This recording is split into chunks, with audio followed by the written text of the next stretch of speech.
right now on 12 News at 10. Close to 1 year since Mercedes Vega's gruesome death, and still no arrests have been made. Coming up, we'll explain why her mom is now turning to social media. A former Valley school bus worker caught on camera reportedly attacking an autistic child. What happened when we showed up at her front door? Big changes heading into the weekend. Chillier temperatures, rain, snow chances, and wind. I'll have an hour-by-hour timeline of when this precip will arrive. 12 News at 10 starts right now. We're starting with some breaking news out of Goodyear, where crews are on the scene of a water rescue. Sky 12 over the scene near Estrella Parkway and Willis Road just after 8:30 this evening. Goodyear fire officials tell us they responded to a call about a car in a lake and requested a dive team to help with a rescue. We're told that one person was able to get themselves out of the car without any injuries, but dive teams were searching for a second person. We'll keep you updated as we learn more information. New at 10, next month will mark the 1 year since the horrific death of Mercedes Vega. The 22-year-old was abducted from her Tempe apartment complex, and her body was found burning on the I-10 freeway near Tonopah hours later. Good evening, and thanks so much for joining us. For 12 News at 10, I'm Kariba Devine. I'm Mark Curtis. 12 News journalist Bianca Bono talked to Mercedes' parents tonight and has the latest on the investigation. No arrests have been made, and very little information has been released by investigators. Part of what's made the past 11 months so difficult for Mercedes' parents. The people that killed my little girl are still out there. An emotional plea from a heartbroken mother. You can be the person that brings justice to Mercedes. She didn't deserve to die. On the night of April 16th last year, surveillance footage from Mercedes Vega's Tempe apartment complex shows her walking to her car. She was heading out to meet friends, but seconds after this video, the 22-year-old was attacked. Hours later, Vega's body was found in the back seat of a burning car on the I-10 freeway just west of Tonopah. She had also been shot in the arm, and bleach was discovered in her throat. Her car was found parked illegally not far from Mill Avenue. We don't know who did this. We know that her vehicle was found in that area. So that means either they lived in that area or they were frequent people of that area. 11 months later, Vega's parents can't understand how no arrests have been made. They say despite asking for updates on a regular basis, they've been told little information about their daughter's case. Do I feel the case is progressing? Yes.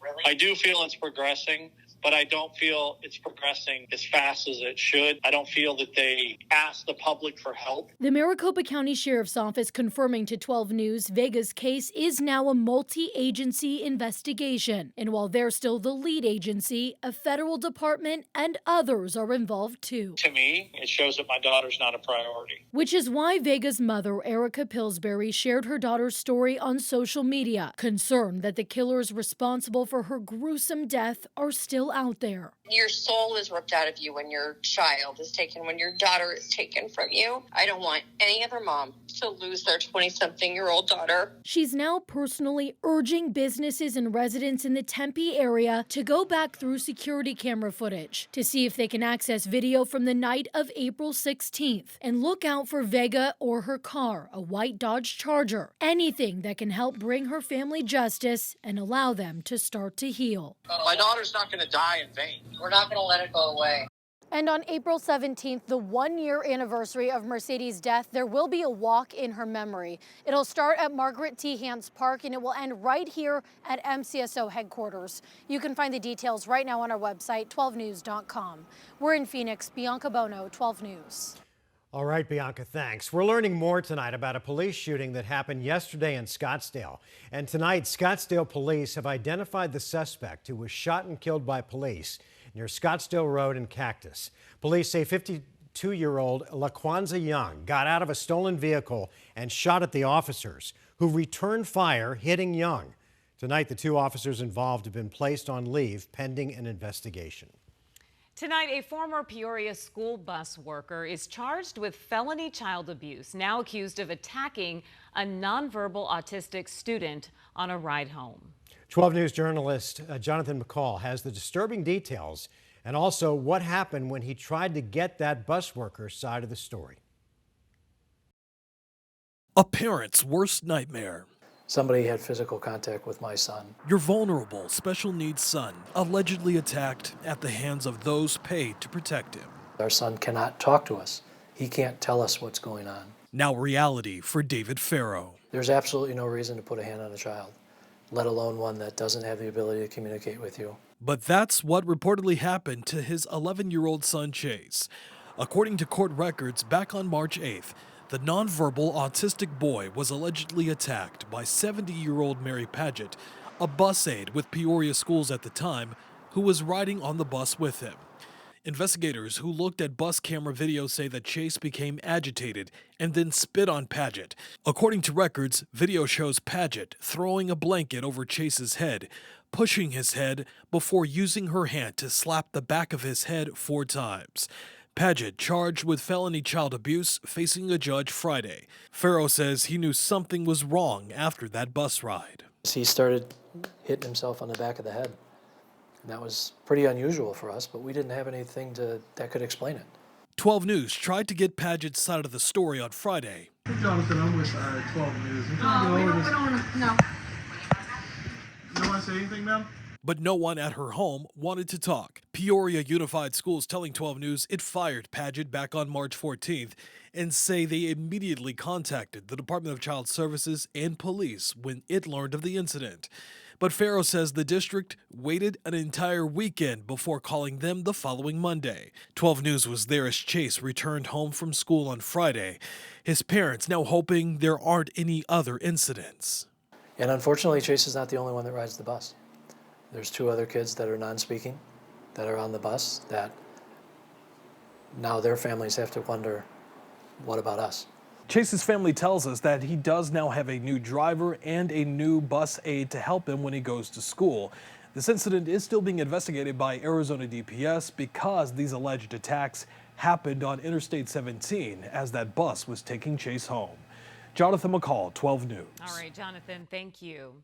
Well, as you get ready for your weekend plans, there are a few major freeway closures that could affect your drive. Starting on I-10, the eastbound lanes are closed right now between the Loop 202 and I-17 for pavement work. And then on State Route 143, the southbound lanes are closed between the Loop 202 and I-10 for work on the Broadway curve. Both of those closures will end just in time for the Monday morning commute. For a full breakdown of all the closures this weekend and the detours to avoid them, just download the free 12 News app. We've got a full write-up on all the changes that could affect traffic. And meteorologist Lindsay Riley joins us now with a first look at your weekend forecast. And Lindsay, it looks like our weather's about to change. It sure is, yes. Today was the warmest day of 2024 so far, reaching 86 degrees. Tomorrow, pretty similar, we'll hit 83, but the winds are going to kick up tomorrow. 20-mile-per-hour gusts and skies will be mostly cloudy. Then as we get towards Sunday, the cooler temps start to roll in, a high of 69. The breeze will stick with us, and we will have some slight shower chances. We'll have a lot more dry time than wet. Tomorrow, our sunrise time at 6:27. Mostly cloudy all day, breezy. We'll reach 77 degrees by midday, and then by tomorrow evening, low 80s. So a nice looking Saturday, and then cooler temps move in on Sunday. Even up in the high country, we're talking 40 to 45-mile-per-hour gusts. Flagstaff and the White Mountains, particularly breezy tomorrow, and then the rain and snow showers will start to move in. Down to 5,500 feet, we will have some snow accumulation, and some of that moisture could linger into next week. Coming up in your full forecast, I will have an hour-by-hour look at what you can expect all weekend long. Caribe. All right, we'll see you soon, Lindsay. Thank you. The southern Arizona rancher accused of killing a migrant near the southern border went on trial today. 75-year-old George Allen Kelly is charged with second-degree murder after Santa Cruz County prosecutors say that he killed the migrant. Police say that Kelly shot at a group of unarmed migrants walking through his ranch. His defense team says that he only fired warning shots. Today, Kelly's wife testified that her husband always armed himself for protection. The trial is expected to last up to a month. The IRS has announced a new task force that will target the Sinaloa cartel, hoping to cut off the cartel's money and stop the flow of fentanyl into our state. 12 News journalist William Pitts was there as the announcement was made this morning. And tonight, he has more on what the task force hopes to accomplish. The IRS wants the cartel's money. These deadly cartels operate like any other business. They need access to money. They want to transact in U.S. dollars. And they ultimately want to access the American financial system to launder their drug proceeds. The IRS says it's formed a strike force to target the Sinaloa cartel specifically and its fentanyl operation in Arizona. The IRS announced sanctions on 21 different targets or money operations.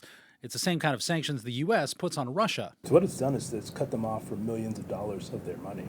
Cut off, but the feds haven't seized the money. They've just frozen it. But if your money is freezed and you can't use it, it's as good as gone for you. And our goal is to make sure that we can freeze as much of that money as possible. Arizona Attorney General Chris Mays says Arizona is ground zero for fentanyl. Half of all the fentanyl seized in the United States was seized right here in Arizona in recent years. Mays says there are scanners at the border that were supposed to help find illegal drugs coming across, but Congress never approved the money to install them. Border Patrol is so busy dealing with the migration crisis and the fact that they've got to process so many people who are coming across the border that they're not able to address the fentanyl coming across the border. And she says the cartels are flying drones across the border to drop fentanyl in the desert. Mays said she wants local cops to be able to act on their own to stop it.